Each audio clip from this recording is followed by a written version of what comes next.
There's been a lot of talk about mining and waters in Alberta. To our coal policy. Musician Corblund thrust a change in government policy into the spotlight that could lead to more coal mining in previously protected mountains. But for months, a group of Albertans have been mounting a lawsuit over the change, set to go to court later this week. Really think about the ethics in our democracy. Rachel Herbert is a rancher with the group Save the Mountains, who are joining nearby First Nations and municipalities and environmentalists in the lawsuit. Those mountains and clean water are something that we've been really blessed with as Albertans.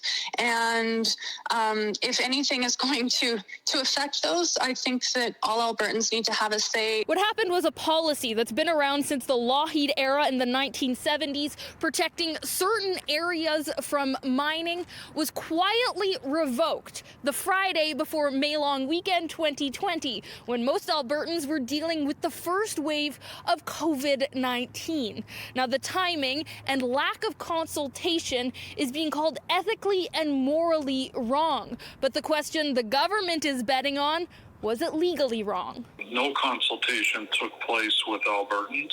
David Luff worked on the original coal policy in 1976, which took years of research and consultation, saying he's not just concerned about the process and protections, but ditching the policy could take away from Alberta taxpayers. The coal policy stipulated that on the privately owned coal, if it was ever to be developed, the government of Alberta and Albertans would get a tax on that coal. The Environment Minister's office argues that all new coal projects will still need to follow Alberta's rigorous environment review process, and it's not a political decision, saying no new coal projects have been proposed, only leases for exploratory work, saying this in no way indicates that a project will proceed, and cumulative impacts are always considered when the AER mounts a review of any natural resource project. We all have a stake in keeping those headwaters healthy and intact. Kevin Van Tegem is concerned about the mine exploration on the Old Man watershed,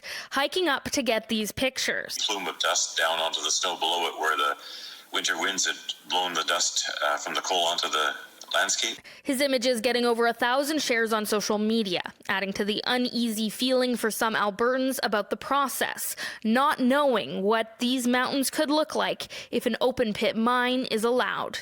In Edmonton, Carly Robinson, City News.